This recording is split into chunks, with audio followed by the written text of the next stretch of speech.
here are my favorite opening traps in the most aggressive chess opening for white, the King's Gambit, where you undermine your opponent's center and self-confidence right on the second move. In this position, your opponent will usually either take your Gambit pawn or defend his own pawn on e5. We'll have a look at these both options.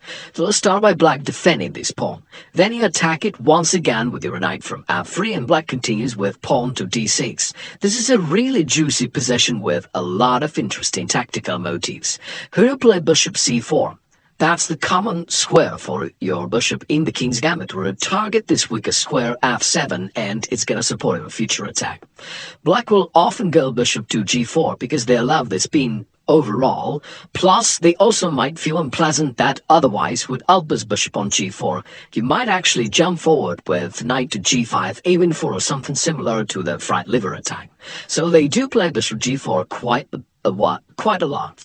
Then you castle kingside, and here there's really tempting opportunity for black to go knight d4, trying to capitalize on this pin. And they attack this knight on f3, and they start feeling like they are putting pressure. But the truth is exactly the opposite. In this case, you ruin your opponent's position by playing bishop takes f7 tactics. Although it comes as a ball from the blue, in this position it's actually quite a common sacrifice in the King's Gambit, because you've got this open f-file for your rook, and therefore it makes sense for you to wish to open the f-file. So after bishop takes, black recaptures, and then he plays knight g5 check.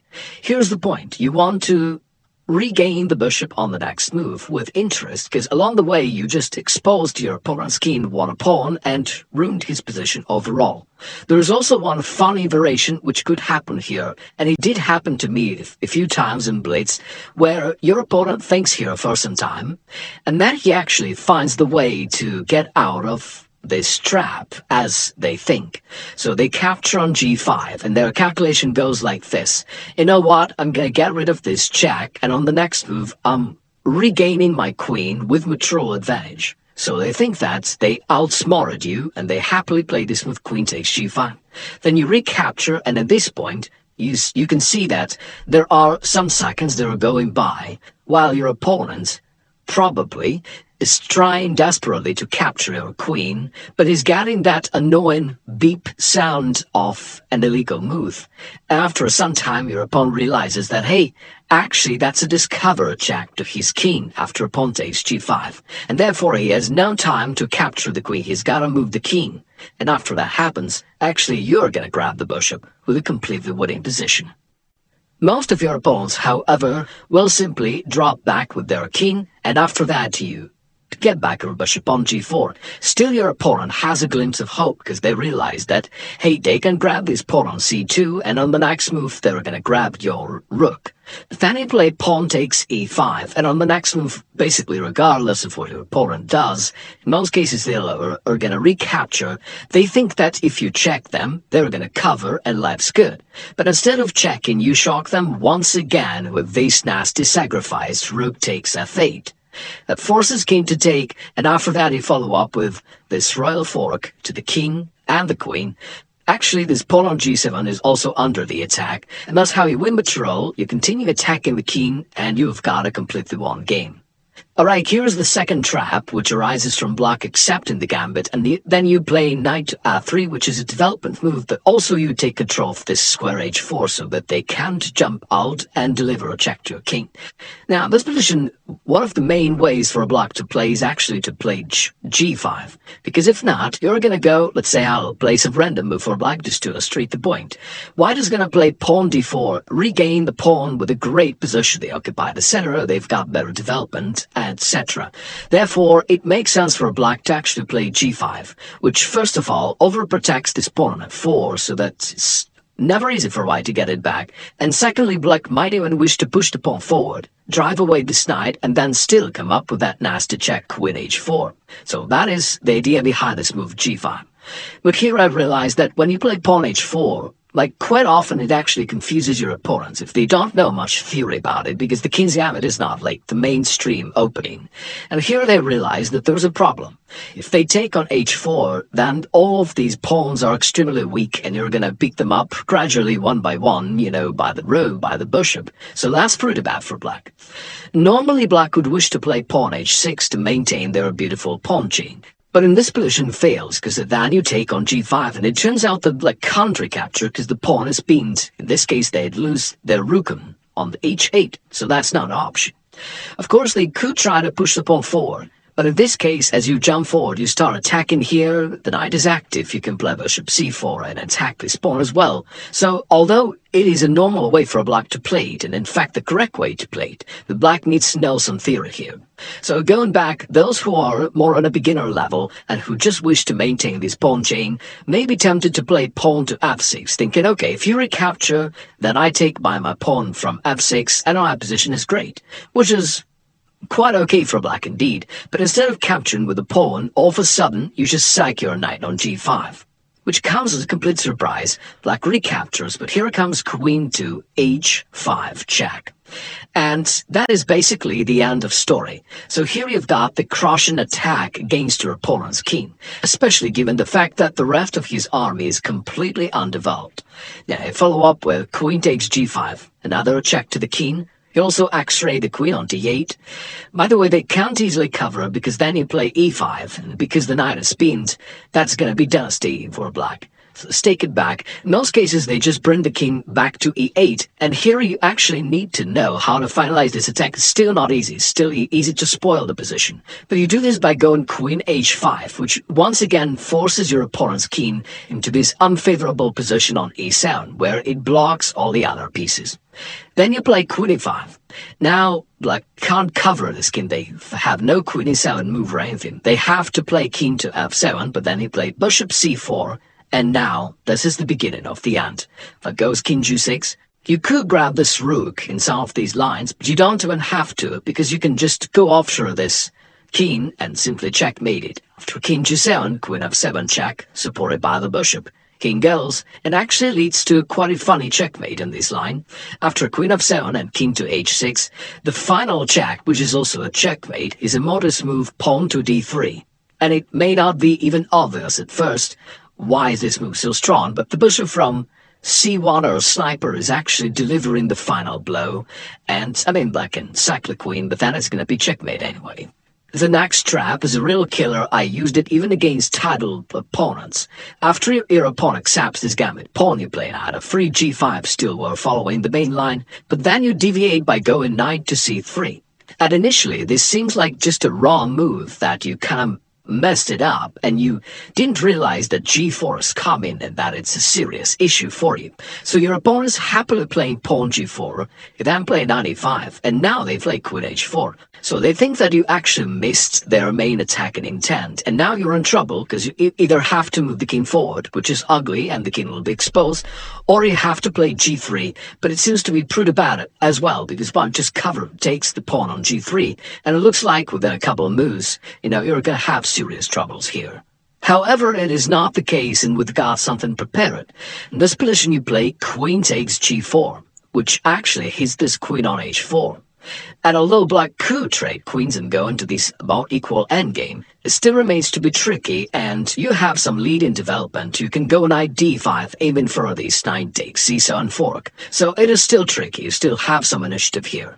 But in most cases, your opponent will realize that, hey, I was going here at queen h4, not just to trade queens and try to equalize in an endgame.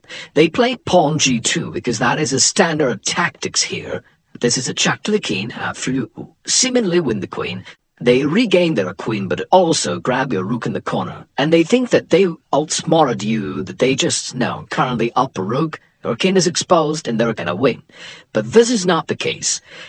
The issue for black here is that they're underdeveloped, plus their queen got stuck on h1. If you look at the queen, it actually has almost no squares where to go, because all these squares are actually controlled by white. And so they're kind of, really behind in development. So in this position, queen h5 is really strong, hitting this pawn f7, aiming to something similar to score's checkmate. But in this game, white played another move, which is also interesting. They played knight to d5, having these two beautiful knights in the middle of the board, and that actually threatens knight takes c7, which in this case is not only a fork, but that would be just checkmate, given the fact that your queen controls this diagonal.